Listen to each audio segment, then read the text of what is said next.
I flatlined for 47 seconds on the operating table. When I texted the family group to ask who could pick me up, my son replied, "Call a taxi. I'm watching TV." I just nodded and made a different call. Before we begin, please subscribe, and I'd love to know, where in the world are you listening from? The throb in my chest wasn't just from the scar. It was from realizing I had given my life away piece by piece, and no one seemed to notice. The monitors beside my bed ticked steadily, like some kind of metronome reminding me that I was still alive, though for 47 long seconds I hadn't been. I lay there in that sterile hospital room with its harsh fluorescent light and its antiseptic smell, trying to reconcile the truth.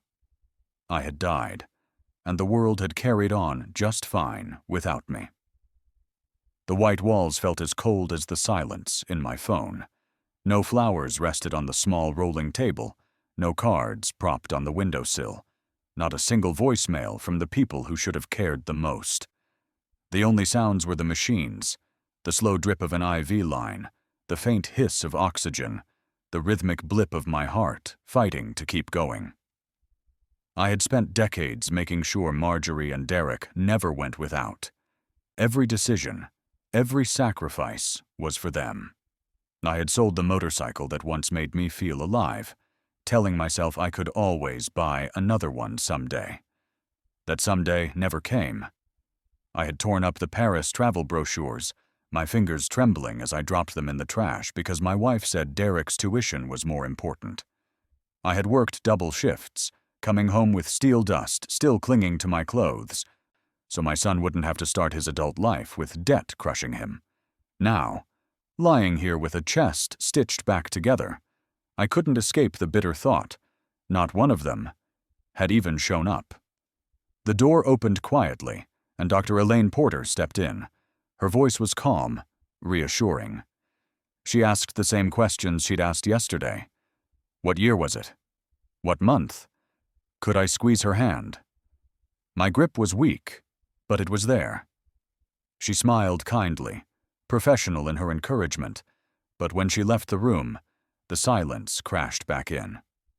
Nurse Carla Reyes followed a while later, her dark hair pulled back, her eyes gentle. She asked if the pain was manageable, adjusted something on the IV, and told me she'd be on duty for the next 12 hours. When she smiled, it was the kind of smile that reminded me there were still good people in this world. But when the room emptied again, I reached for my phone. I scrolled through the messages, desperate for a name I recognized. Nothing. The family chat, silent. The last entry 3 weeks old, Derek asking me for money to fix his car. Before that, Marjorie complaining about the grocery store being out of the brand of yogurt she liked. No question about my surgery, no check-in about my recovery. I tried to push the bitterness aside, but it stayed lodged in my chest, heavier than any bandage.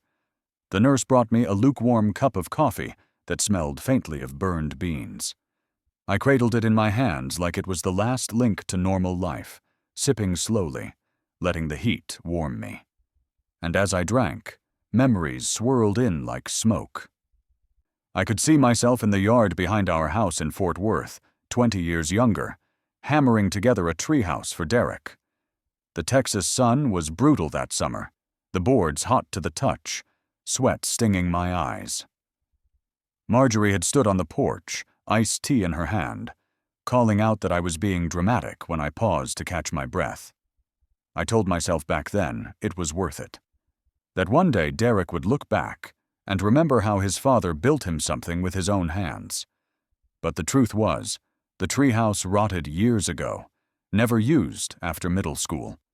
I had poured my time into it, the way I had poured my life into everything for them. 2 days after the operation, when Dr. Porter finally told me the surgery had been successful, and I might have a decade of good years if I took care of myself, I thought maybe things could change. Maybe facing death would make my family see me differently. I tapped out a message with trembling fingers. Hospital is releasing me today. Looking forward to coming home. The reply came from Derek first. Call a taxi. I'm watching TV. My throat went dry. I stared at the words until they blurred. Then Marjorie's message popped up beneath it. Stay another month in the hospital. It's so good without you. It felt like my chest cracked open all over again, not from the surgeon's knife, but from something colder, deeper. 45 years of marriage, nearly 4 decades of raising a son, and this was all I meant to them. I sank back against the pillows, clutching the phone in my hand, staring at that glowing screen as if it were written in fire.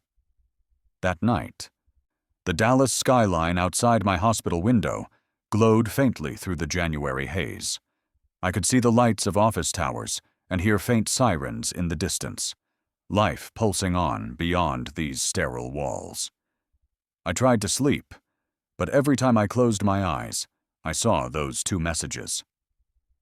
The next morning, Nurse Carla came in to check on me. She saw the phone still clutched in my hand and the hollowness in my face. She asked if I was in pain. I shook my head.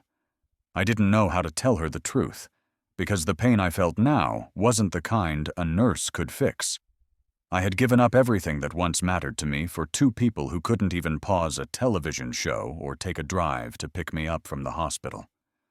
I whispered to myself, though no one else was in the room, then maybe you'll enjoy what comes next. I turned the key in the lock, but the house no longer felt like mine. It felt like evidence of my own foolish devotion. The door groaned open, spilling a draft of stale air into my face. It carried the smell of grease, old pizza, and the faint sourness of spilled soda. For decades, I had walked into this home and told myself it was a sanctuary. Now, after weeks in the hospital and 2 brutal messages from my own family, stepping across the threshold felt like walking into a crime scene. The taxi that brought me from the hospital still idled at the curb when I stood there on the porch, staring. The driver had kind eyes, a weathered face, and he'd asked me if anyone was waiting inside. I lied and said yes. I couldn't bring myself to tell a stranger that my wife and son had made it clear I wasn't wanted. He gave me a polite nod and drove away, leaving me alone with a set of keys that suddenly felt like weights in my hand. The living room hit me first. Derek's gaming console wires snaked across the carpet like vines. Empty cans of energy drinks littered the coffee table I had bought 15 years ago with overtime pay from the plant. Pizza boxes sagged under their own grease stains, stacked high on the armrest of my recliner, as if it were just another shelf for Derek's mess. I lowered my bag onto the floor and stood there, staring at the wreckage. Every item told a story, but not the kind anyone would want to tell. The recliner had once been my only comfort after 16-hour shifts at the steel plant. The coffee table, solid oak, had been a birthday gift to myself the year I turned 50, a reminder that even a man who gave everything to his family deserved one nice thing. Now both were buried under my son's laziness and my wife's indifference. I walked slowly toward the kitchen. The linoleum floor was sticky under my shoes. Piles of dishes leaned dangerously in the sink, streaked with dried sauces and melted cheese. The trash can was overflowing with takeout containers from restaurants that I knew neither Derek nor Marjorie could afford on their own. The refrigerator door gaped slightly open, buzzing, stocked with expensive wine and premium ice cream I hadn't seen in the house before. While I was lying in a hospital bed with tubes in my chest, they'd been living like royalty on my dime. I gripped the edge of the counter, steadying myself. My chest ached, but not from the surgery. This was something deeper, like a second wound carved out by betrayal. I wandered down the hallway to my study. That room had been the one place in the house that felt truly mine. Shelves lined with books I'd collected over a lifetime. Photo frames of vacations I paid for, but never enjoyed fully. A desk where I used to plan our future. I pushed the door open and nearly stumbled. Boxes were stacked high against the walls. Old computer towers, broken monitors, and cords from Derek's failed attempts at side jobs. Marjorie's craft supplies spilled from cartons onto the desk, covering the surface where I once kept our family's financial records in neat stacks. Dust dulled the glass of every photo frame. My son's graduation picture, once shining with pride, looked abandoned under a film of gray. I stepped inside, shutting the door quietly behind me. The study no longer felt like a sanctuary. It felt like a storage unit. 45 years of giving, and they had turned the one place I cherished into a junkyard. In the corner, the safe still sat where I'd bolted it to the floor years ago. My knees creaked as I bent down, fingers trembling as I spun the familiar combination. Derek's birthday. The lock clicked open with a mechanical sigh. Inside, I found the will. A blue folder with papers carefully signed, dated, and prepared months earlier. I had written it with love then. Everything going to Marjorie, the house, the personal property. All financial accounts divided equally for Derek. It had seemed like the right thing, the honorable thing. After all, wasn't that what a husband and father did? Leave everything behind so that his family would be secure? But standing there in the study they had violated, holding that folder in my hands, I felt nothing but the sting of irony. Beloved wife, dutiful son. I laughed once, a hollow sound that bounced off the dusty shelves. The words felt like a cruel joke now. I lowered myself into the one chair they hadn't covered in junk, spreading the papers across my lap. Each page was neat, legal, official, my signature testifying to a lifetime of sacrifice. But in the context of Marjorie's text, telling me to stay in the hospital because it was better without me, and Derek's dismissal that he was too busy watching television to pick up his own father, the words were poison. The safe still smelled faintly of machine oil, the way it had when I first installed it. I stared at the will until the letters blurred. Then I slipped the folder back in, shut the door, and turned the lock with finality. No more. I reached for my phone on the desk, brushing aside one of Marjorie's craft ribbons to see the screen. My fingers shook as I typed into the search bar, Estate Attorneys Fort Worth. The names rolled down the screen, one after another. Whitaker and Associates, Sullivan Legal, Johnson, Meyer and Co. My eyes landed on one. Samuel Whitaker, estate planning, charitable trusts, experienced in complex wills. Something about the name felt solid, dependable, the opposite of the chaos I had just walked through. I tapped the number and let it ring once before ending the call. Not tonight. I needed to sit with this decision, to feel the full weight of what I was about to do. For decades, I had been the man who provided, who sacrificed, who shouldered everything for Marjorie and Derek. If I moved forward with this, I would be ending that story once and for all. The window in the study faced the backyard.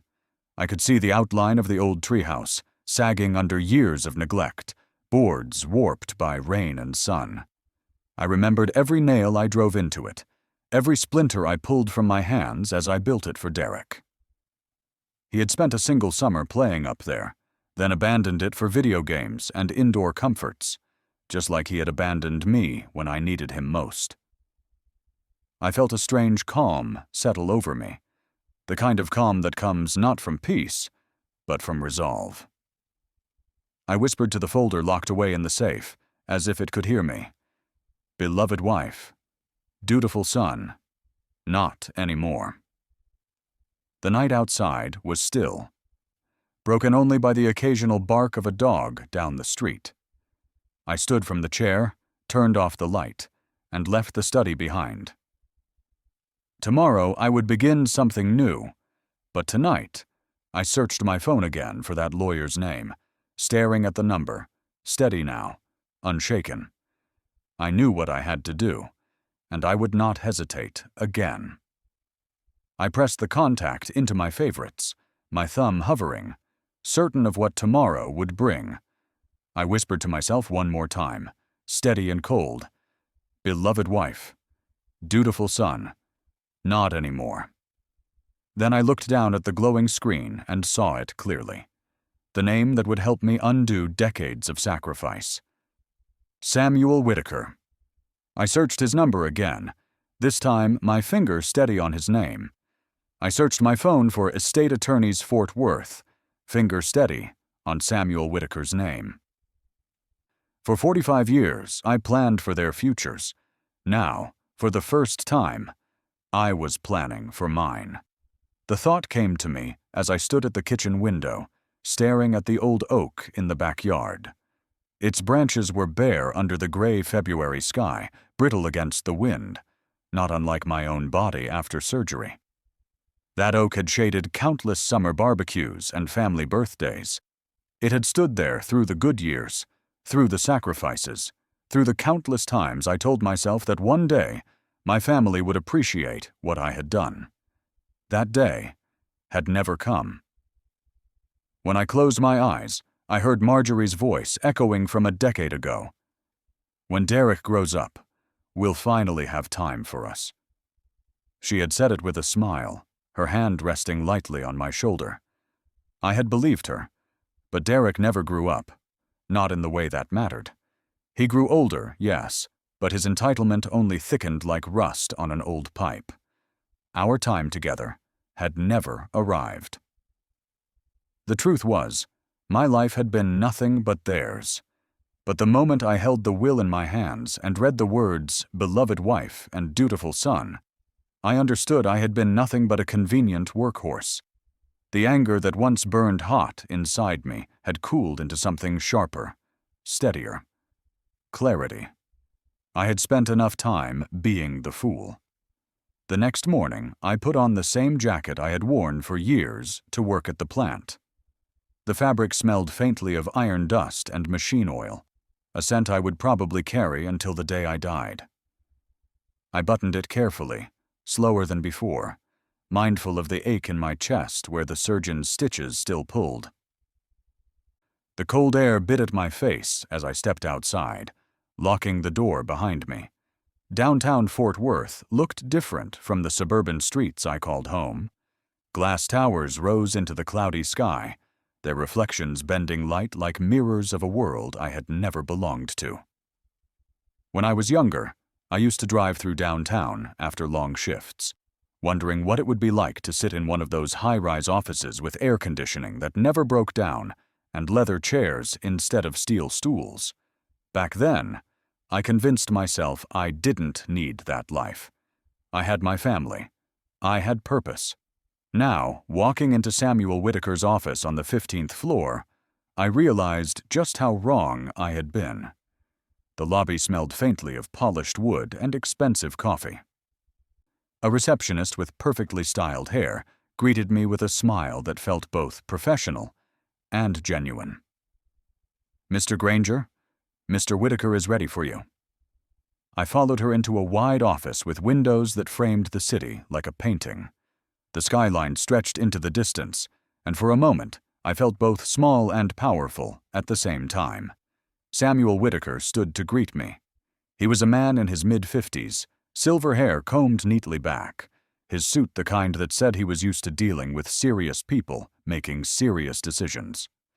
He extended his hand. "Mr. Granger, please have a seat." I lowered myself into the leather chair across from his desk. The documents I had pulled from my safe clutched tightly in my hand. "I want to change my will," I said without hesitation. Whitaker's eyebrows rose slightly. "That is a significant decision. May I ask what prompted it?" I laid the folder on the desk and opened it slowly, revealing the original provisions that gave everything to Marjorie and Derek. My voice didn't waver as I told him the story. I spoke of the surgery, of dying for 47 seconds on the operating table, of waking up to silence. I told him about the text messages, Derek telling me to call a taxi because he was watching television, Marjorie suggesting I stay longer in the hospital because it was better without me. I described what I had found when I returned home, the clutter, the disrespect, the evidence of how easily they had celebrated my absence. Whitaker listened without interrupting. He took notes in neat, precise handwriting on a yellow legal pad, his face revealing nothing but professional focus. When I finished, I sat back in my chair, exhausted from speaking the words out loud for the first time. "This isn't anger," I said quietly. "This is clarity. For decades I gave everything to them. They showed me what that meant to them. Now I'm done." Whitaker studied me for a long moment. "And what would you like to do with your estate instead?" I reached into my jacket pocket and pulled out a folded printout. It was from the website of the American Heart Foundation, the same organization that had provided resources during my recovery. Their mission was simple: funding research, helping patients, giving hope to families in crisis. Everything my own family had refused to give me. "I want it all to go here," I said, sliding the paper across the desk. "The house, the accounts, everything. I want my name tied to something that saves lives, not to people who couldn't care less if I lived or died." Whitaker nodded slowly. "That is a generous decision. We can structure this as a charitable remainder trust. You retain lifetime use of your home and a modest income. Upon your death, the assets transfer to the foundation." "That sounds perfect." He glanced at me over the top of his glasses. "Are you absolutely certain about this? Once executed, it is very difficult to reverse." I thought of Derek's message, his careless dismissal. I thought of Marjorie's words, practically celebrating my absence. My chest tightened, not from surgery this time, but from resolve. "I've never been more certain of anything in my life," I said. Whitaker leaned back, folding his hands. "Very well. It will take some time to draft the documents. About an hour. You are welcome to wait here, or I can arrange for a colleague to speak with you about related matters." Before I could answer, the door opened. A woman stepped in, confident, sharp-eyed, with a warm smile that contrasted with the steely efficiency in her movements. "Mr. Whitaker, this is Lydia Moore," he said. "She works with the foundation and coordinates media outreach." "Mr. Granger," she said, extending her hand. "It is an honor to meet you. I understand you're considering a very generous gift." I shook her hand, her grip firm. "It isn't generosity. It's justice." She tilted her head slightly, curiosity flickering in her eyes. "Would you mind telling me why?" I found myself recounting the story again, this time with fewer details, focusing on the betrayal, the silence, the cruel texts. Lydia listened intently, her pen scribbling across a notepad. "This is powerful," she said when I finished. "Your story could save lives. It could remind families what really matters. People respond to authenticity, Mr. Granger, and your pain could reach them." I frowned. "What are you suggesting?" "A public story," she said. "An interview, perhaps. Coverage that not only highlights your donation, but also tells the truth about what you endured. It could shame the ones who wronged you, yes, but more importantly, it could inspire thousands of others to value their families while they still have time." I stared out the window at the city sprawling below. Cars crawled like ants along the freeway, oblivious to the man sitting in this office, weighing the cost of revenge against the possibility of redemption. I turned back to Lydia. "They'll see it?" "Oh, they'll see it," she said firmly. "And so will everyone else." Something inside me clicked into place. For decades I had been silent, the dependable man who never complained, who always put others first. But silence had gotten me nothing but contempt. If I spoke now, if I let the truth out, it would be undeniable. Not just for Marjorie and Derek, but for the world. I felt the faintest smile tug at the corner of my mouth. "Then let's make it public." Whitaker returned with a stack of papers, his pen ready. "Mr. Granger, here are the revised documents. Once you sign, it will be official." I read every word carefully. No mention of Marjorie. No provision for Derek. Just clean, deliberate language, transferring everything to the American Heart Foundation. My hand didn't tremble as I signed. Black ink on white paper, erasing 45 years of sacrifice with a stroke. The notary sealed the documents, witnesses signed, and just like that, my past life was undone. I sat back in the chair, the weight lifting from my shoulders. The anger was gone, replaced by something quieter, steadier. A sense of control I hadn't felt in decades. I looked at Lydia. "When do we start?" Her smile was sharp, almost fierce. "This afternoon. I'll call Channel 8. They'll send a crew." I stood, tucking the certified copies into my jacket pocket. The leather felt warm against my chest, like armor. For 45 years I had been planning for them. Now, for the first time, I was planning for me. And they would never see it coming. I told Lydia, "Let's make it public. They'll hear the truth on the evening news." For years I'd been the quiet provider in the background. Tonight, my silence would end in front of the whole city. The words echoed in my head as I sat in the waiting room of Channel 8, the lights above humming faintly, the faint scent of fresh paint lingering in the air. I had spent my entire life working in factories, dealing with heat, steel, and sweat. I never imagined myself sitting in a television studio, waiting to tell the world how my own family had abandoned me. Yet here I was. It was Lydia Moore who made it happen. After signing the legal documents with Samuel Whitaker, she had wasted no time. She called the station, pitched the story, and within hours, a producer wanted me in their studio. Lydia had a way of talking that carried authority. She understood how to shape a message, how to take pain and make it into something larger, something people couldn't ignore. "Remember," she said now, leaning toward me, her eyes sharp behind her glasses, "you're not here just to air grievances. You're here to tell the truth, to show people what family should mean, and what happens when family forgets it." I nodded, though my stomach was tight.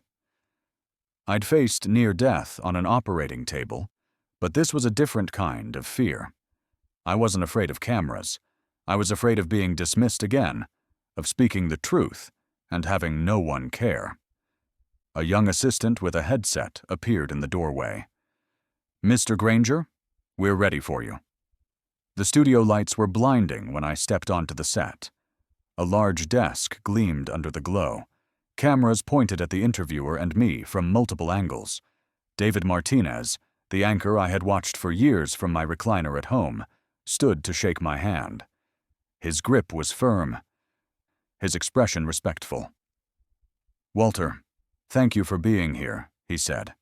"We appreciate your courage." I settled into the chair, the leather cool against my back. The microphone clipped to my lapel felt heavy, as if it carried the weight of everything I was about to say. The countdown began. 5, 4, 3, and then the red light on the camera blinked on. "Good evening," David began, his voice smooth and authoritative. "Our next story is about a man from Fort Worth who faced a life-threatening surgery, only to discover that the greatest test of his life was not in the hospital, but in his own home. With me is Mr. Walter Granger." The camera turned to me. My heart thudded, but I forced myself to meet the lens as if it were the eyes of every person who had ever sacrificed for someone ungrateful. "Mr. Granger," David said gently, "can you tell us what happened when you reached out to your family after surgery?" I took a slow breath. I had a triple bypass. My heart stopped for 47 seconds. When I woke up, I thought maybe this was a second chance. So I sent a message in our family chat, asking who could pick me up when I was released.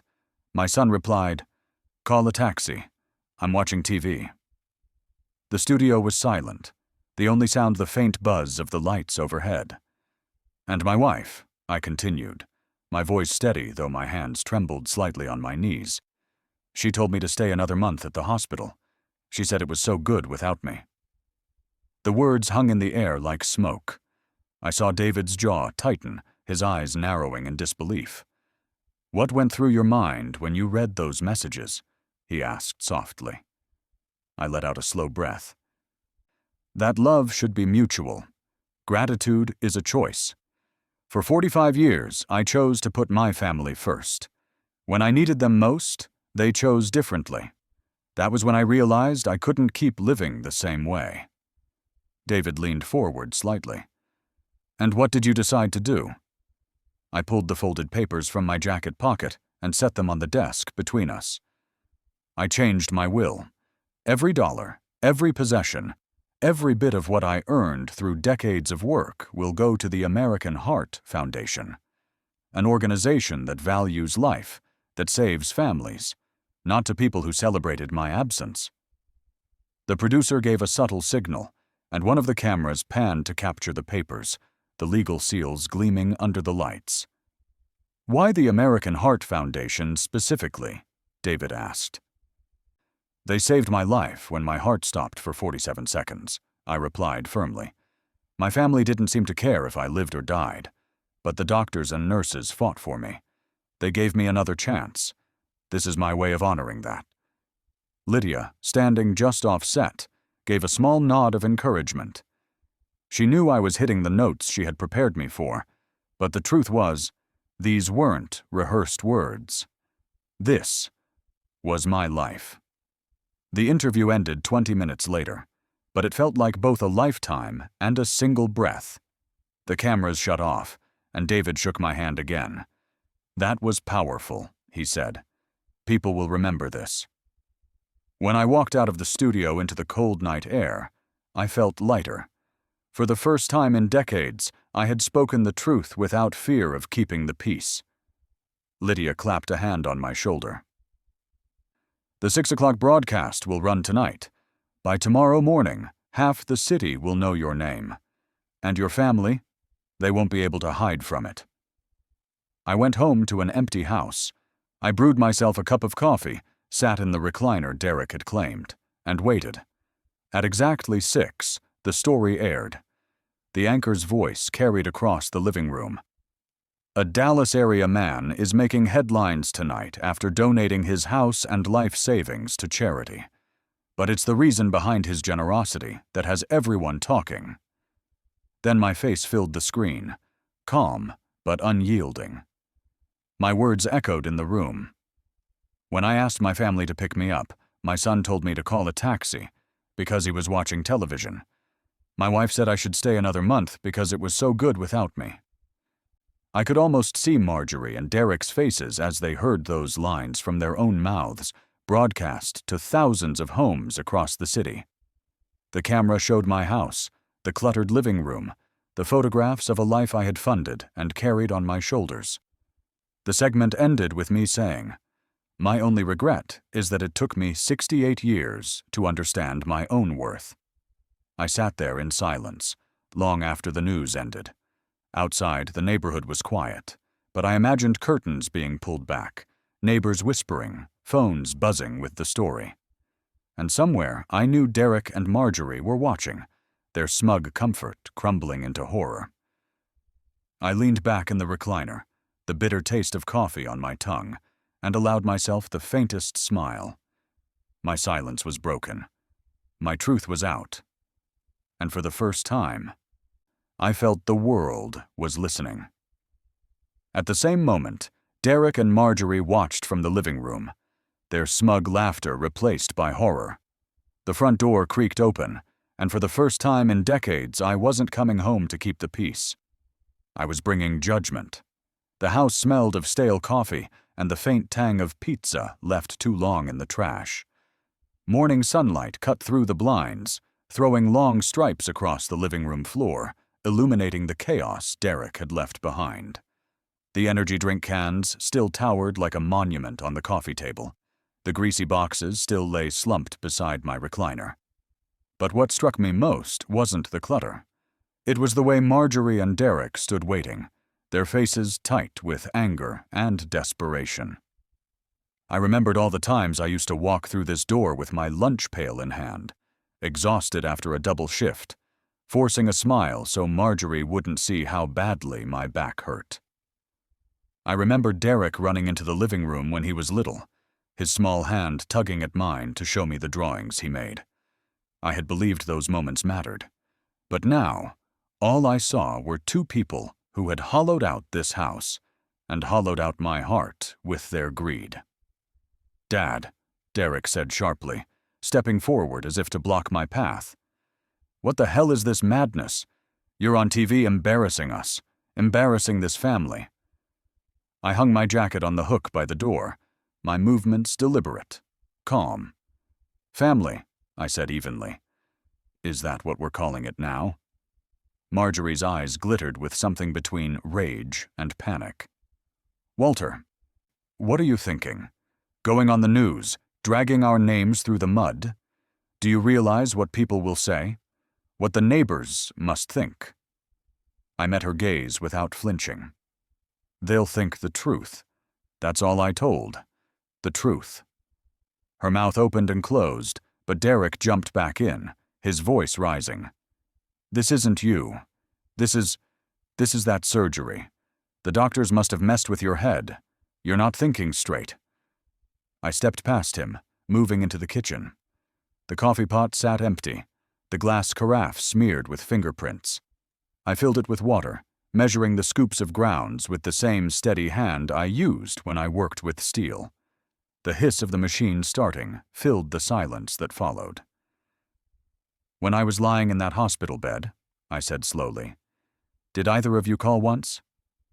Did you send a single message asking how I was? Did you visit?" "We were busy," Marjorie snapped. "Do you know how hard it is to keep this house running without you?" "So hard," I murmured, turning to face her, "that you told me to stay in the hospital another month because life was so good without me." Her face flushed, her eyes darting to Derek for support. He stepped forward, his fists clenched, but his voice cracked as he spoke. "That was a joke, Dad. You're blowing it out of proportion. We didn't mean it like that." The coffee machine gurgled, filling the pot as I stared at my son. He looked so much like me at that age, tall, broad-shouldered, with the kind of hands built for work. But his hands had never known real labor. His life had been built on mine, his comforts paid for with my sweat. And when the moment came for him to carry me, even for a mile, he dropped me without hesitation. I poured the coffee into a mug and sat at the kitchen table, opening the morning paper as if they weren't standing there. The smell of ink and newsprint was oddly comforting.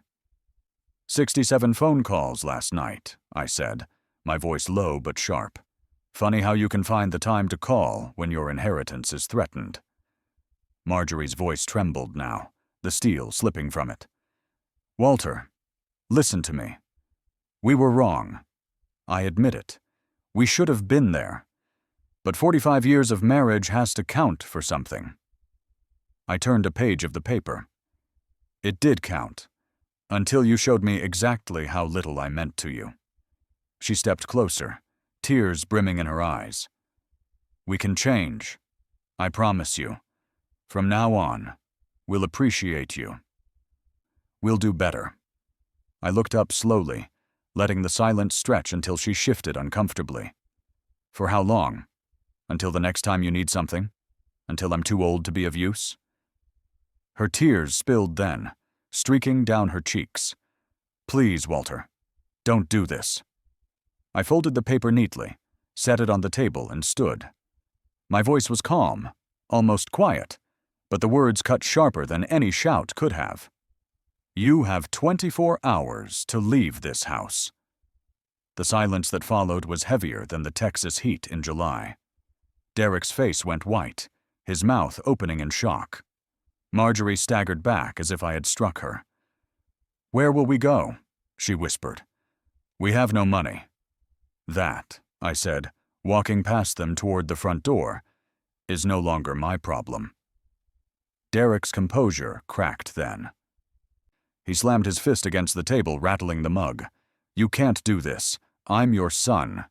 This is my home, too." I turned back to him, my eyes cold as steel. "Your home?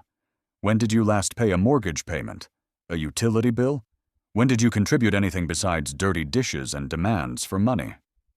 He opened his mouth, but no words came out. The truth left him mute. Marjorie reached for my arm, but I looked down at her hand, with such detachment that she let go immediately. 45 years I gave you everything, I said. I won't give you another day. The clock on the wall ticked softly, marking the end of one life and the start of another. I reached for my coat, slipped it on, and opened the door. The crisp morning air rushed in, cool and bracing. I looked back once more, my voice steady as granite. When I come back from my walk, I expect to see packing boxes. Dad, wait, Derek started, but I cut him off with a glance. 23 hours and 58 minutes, I said without turning around. And with that, I closed the door behind me. The click of the lock final and absolute. 23 hours and 58 minutes, I said without turning around. The door closed behind me with a soft click, leaving Marjorie and Derek alone with the wreckage of their comfortable assumptions. I rocked gently on the porch chair, sipping coffee, while inside my family tore through boxes in a frantic scramble. The sun was just beginning to climb over the rooftops, painting the neighborhood in a pale gold glow. Birds called from the oak tree in the yard, the same tree where I had once built Derek a treehouse with my own hands. The boards had long since rotted, sagging under years of neglect, much like the relationship it was meant to symbolize. Now, the sound coming from inside the house was not laughter or the noise of family life. It was the desperate thud of boxes being dragged across the floor, the brittle panic of two people realizing their world had collapsed overnight.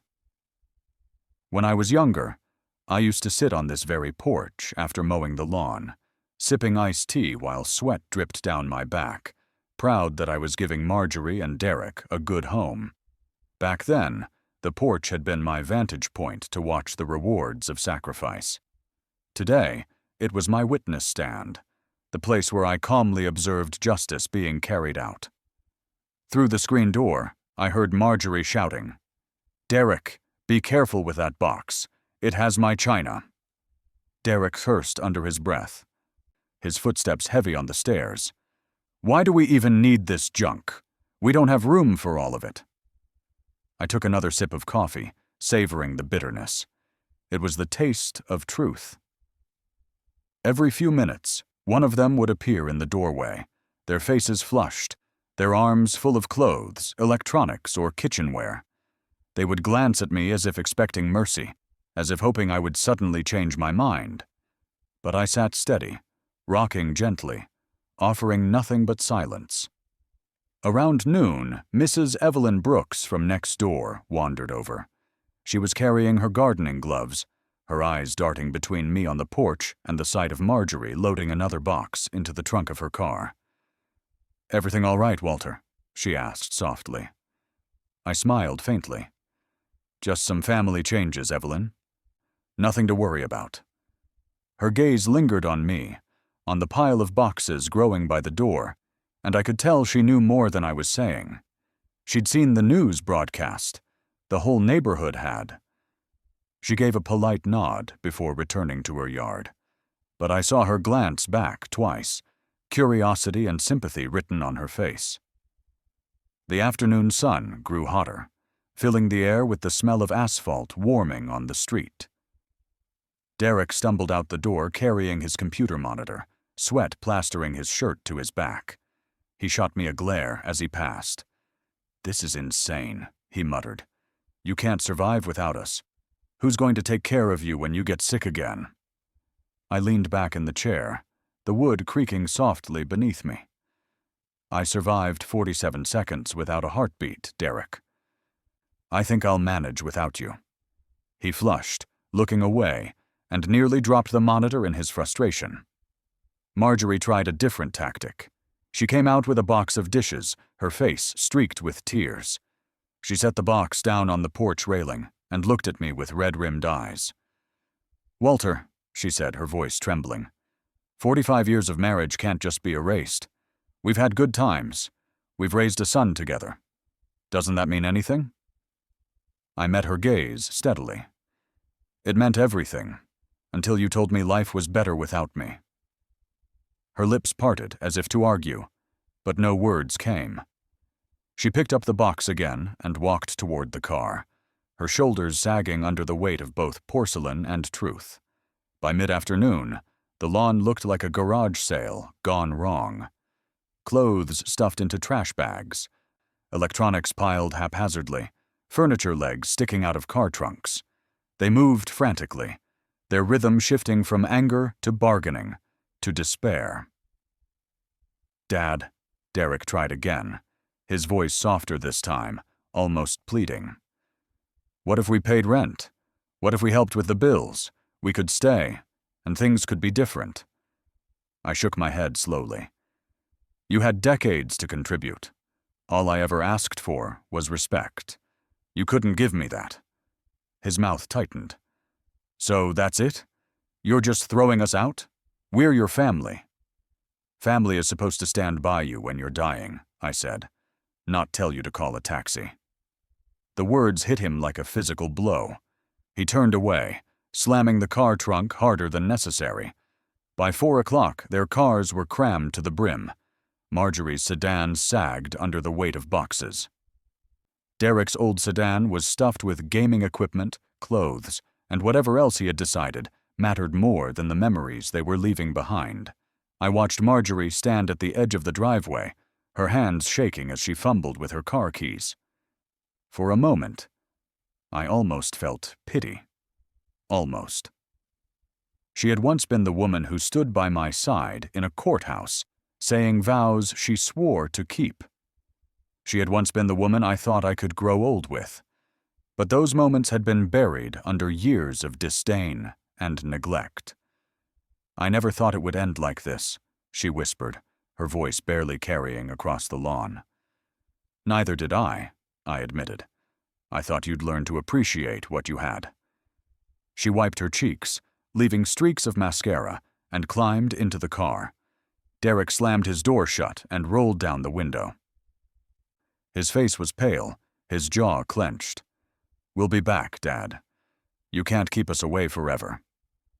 I set my coffee cup on the armrest of the chair and met his glare with calm detachment. "You're welcome to visit," I said, "after you call first and ask permission." He scoffed, started the engine, and backed out of the driveway. At exactly 6 o'clock, 24 hours after I had given them my ultimatum, both cars pulled away.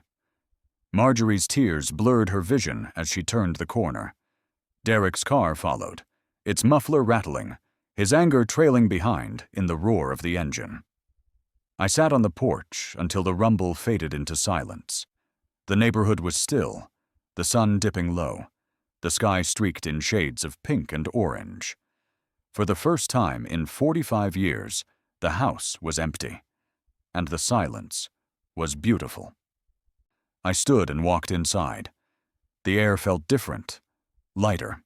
Empty rooms echoed as I moved through them, my footsteps the only sound. The living room no longer smelled of pizza and energy drinks. The kitchen no longer carried the sourness of neglected dishes. The study, though still cluttered, felt reclaimable. I ran my hand over the back of my recliner, the fabric worn but familiar. It was mine again. Every corner of this house, every board, every nail. I had paid for it, maintained it, carried it. Now, finally, I owned it in more than just name. I sat down, the chair creaking comfortably under my weight, and let out a long breath. The silence wrapped around me like a blanket. No arguments, no demands, no manipulations, just peace. For the first time in 45 years, I was completely alone. The silence was beautiful.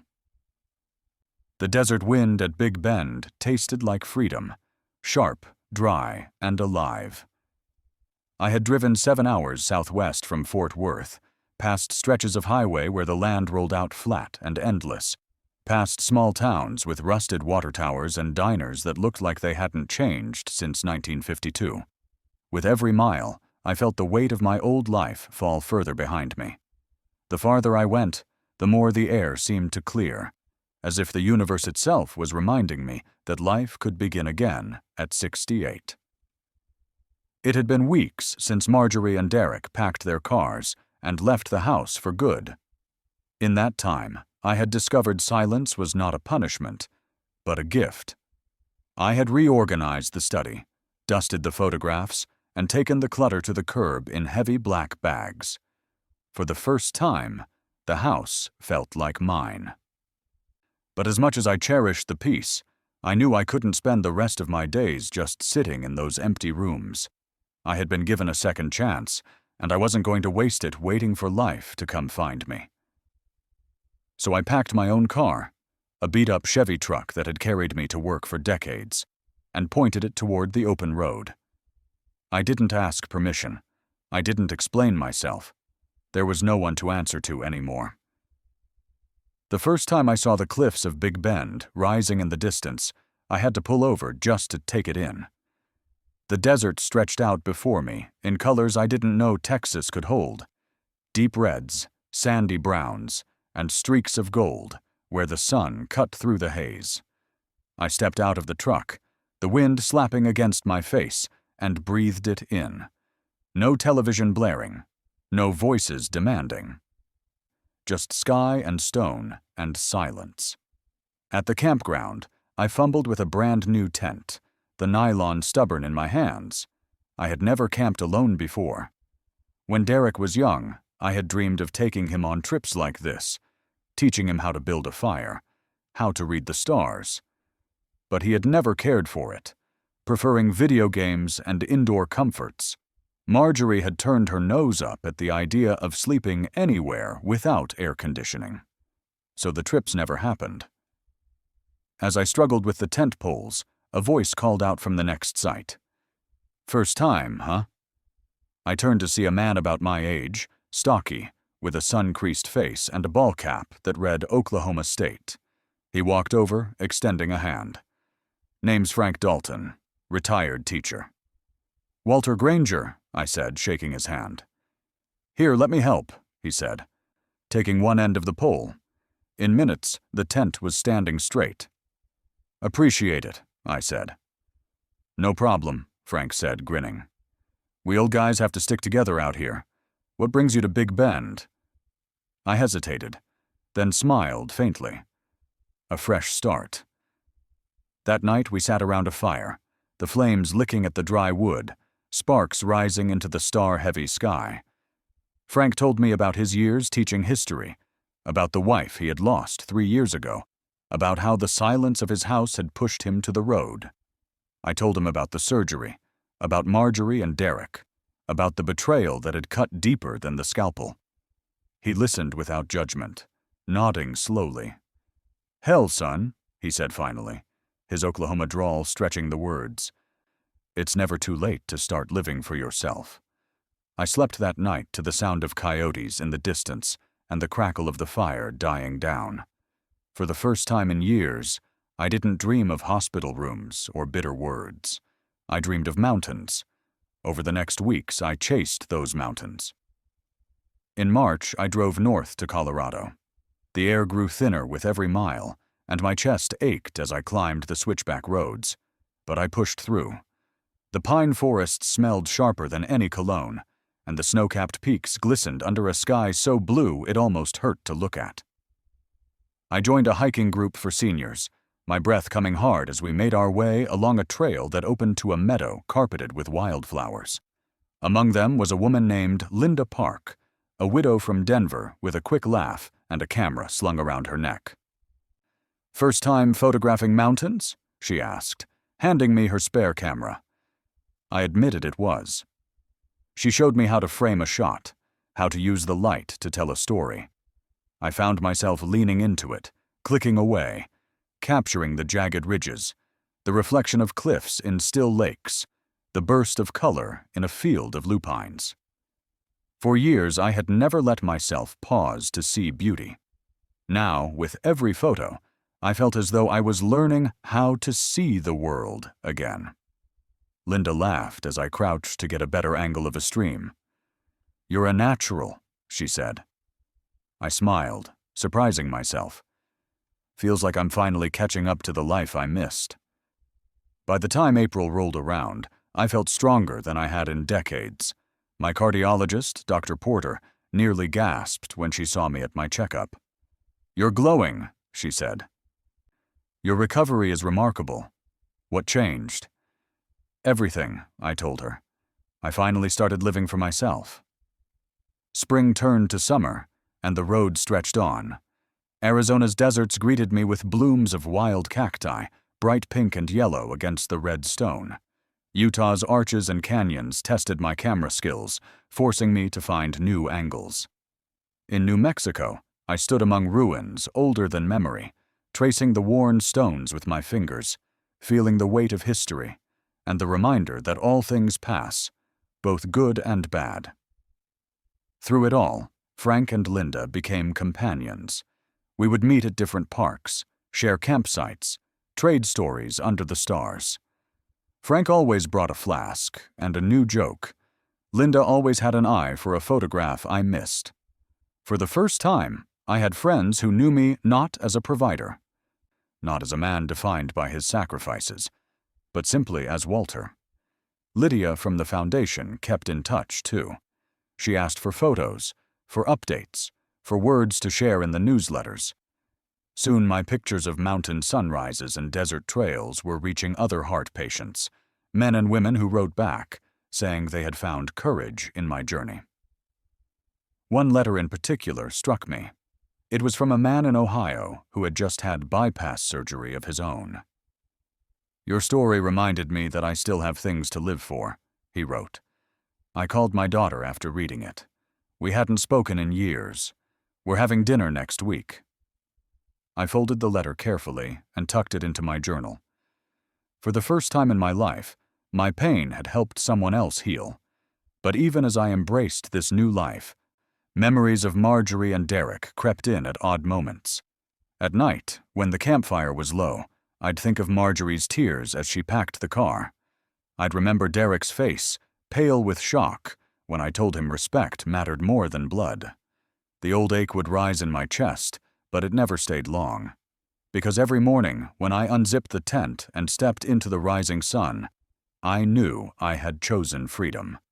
By July, I returned briefly to Fort Worth, not because I had to, but because I wanted to see the house again. It greeted me like an old friend, quiet and steady.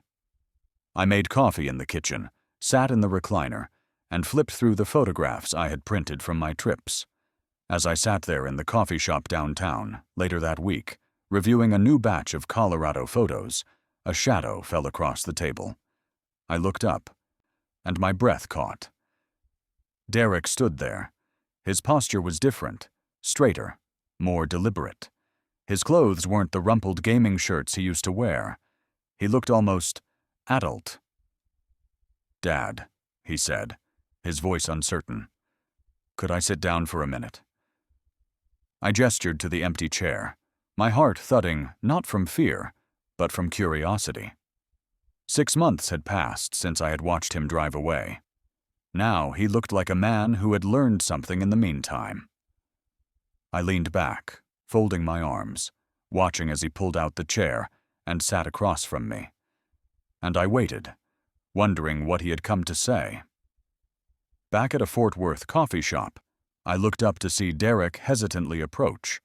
When Derek sat across from me in that downtown coffee shop, I realized something had shifted, not just in him, but in me. The steam from my mug curled between us, carrying the earthy scent of freshly ground beans. The place buzzed with quiet conversation, laptops tapping, the hiss of the espresso machine. Yet at our little corner table, the world seemed narrowed to just the two of us. Derek's hands fidgeted with his phone, turning it over and over as if he needed the distraction. But his eyes, when he finally met mine, were steady in a way I hadn't seen before. "Dad," he began, his voice halting, "I'm not asking you to forget everything I did. I want a chance to prove I've changed." I leaned back, studying him. Months earlier, those words would have sounded like manipulation. Another ploy, another empty promise. But now Derek looked different. His shirt was neatly pressed. His nails were clean. There were faint lines around his eyes I hadn't noticed before. Lines carved not by leisure, but by responsibility. "What does proving it look like to you?" I asked quietly. He hesitated, then pulled out his phone again, scrolling until he found a photo. He turned it toward me. It showed a small, tidy apartment, sparse but clean, a futon against the wall, a modest desk with a computer, a kitchen counter with nothing piled on it. "It's mine," he said. "I pay the rent. Groceries too. I even cook sometimes. Learned how to make chicken stir-fry without burning it." He gave a short, self-conscious laugh. "Mom and I don't see each other much anymore. She's working too. We both had to grow up fast." I studied the picture. It wasn't glamorous, but it was honest. And more than anything, it was his. "And work?" I asked. He nodded. "Full-time at an advertising agency. Designing brochures, websites, that kind of thing. It's not glamorous either, but I'm good at it. And it feels good, Dad, to earn my own paycheck, to know I can stand on my own 2 feet. There was pride in his voice, but also humility. The kind of humility he had never shown before. I sipped my coffee, letting his words settle. For decades, I had carried Derek like a weight. I had sacrificed trips, dreams, even my health so he could have what he wanted. And for decades, he had let me. But now, across the table, sat a man, not a boy. A man who had tasted responsibility and, maybe for the first time, respected it. "I'm not asking you to change the will," he said quickly, almost defensively. "I know I don't deserve that. I want us to talk sometimes, like this, without yelling. Without you feeling like I'm using you." I let out a slow breath. That's a start. We spent another hour talking. He told me about difficult clients, about deadlines that stretched late into the night, about the satisfaction of seeing his designs in print. He even asked about my travels, his questions genuine. I showed him photos of the Rockies, of desert canyons, of wildflowers carpeting high meadows. His eyes widened, a boyish wonder flashing across his face. "I never knew you wanted to do all that," he said softly. "I never had the chance," I replied. He nodded, his jaw tight. "I've been thinking about that a lot, how much of your life you gave up for me, for us, and how I just took it." I didn't answer. There was nothing to say that hadn't already been lived. When we finally stood to leave, the sun was sliding low across the city, painting the buildings in amber light. Derek walked with me to the parking lot, where my old Chevy waited beside his sedan. He paused before opening his door. "I understand if you don't want a relationship," he said. "If trust needs to be rebuilt slowly. But I wanted you to know I get it now. What I did. How wrong it was." I studied him for a long moment. "Maybe we can start with coffee again, in a month." His smile was cautious but real. "I'd like that." As I drove home, the warm glow of the sunset spilling across the dashboard, I realized something surprising. I didn't feel bitterness. Not anymore. Derek's apology didn't erase the past, but it didn't need to. The past was written. What mattered now was that I had chosen myself, and in doing so, I had given both of us the chance to be something different. Back at the house, I walked through the quiet rooms. My recliner waited in the living room, no longer buried under Derek's clutter. The kitchen was clean, the counters bare. The study smelled of old books again, not musty boxes. I sat at the desk and pulled open the drawer where I kept the certified copy of my new will. My fingers brushed over the embossed seal, the legal proof that my life's work was no longer chained to ingratitude. It was going to something bigger, something lasting. The American Heart Foundation had already used my story in their newsletters, my photographs appearing alongside words of encouragement for other heart patients. Letters kept arriving. Men and women who said my choices had given them courage to leave bad marriages, to reconnect with estranged children, to value themselves after a lifetime of sacrifice. I realized then that my revenge hadn't been about punishment. It had been about liberation. Marjorie had called once or twice after moving out, her voice brittle with exhaustion. She never asked for money directly, but the implication was always there. I never engaged. We had spent a lifetime in that pattern, me giving, her taking. It was over now. Derek's visit had been different. He hadn't come for money. He hadn't come for the house. He had come for something harder, accountability. And maybe, just maybe, respect. The next weekend, I drove out to the Arbuckle Mountains in Oklahoma to meet Frank and Linda. We camped under a wide sky, our laughter mingling with the crackle of the fire. Linda showed me how to capture the Milky Way with a long exposure shot. Frank poured us each a small glass from his flask and toasted. "To second chances," he said. I raised my glass. "To dignity."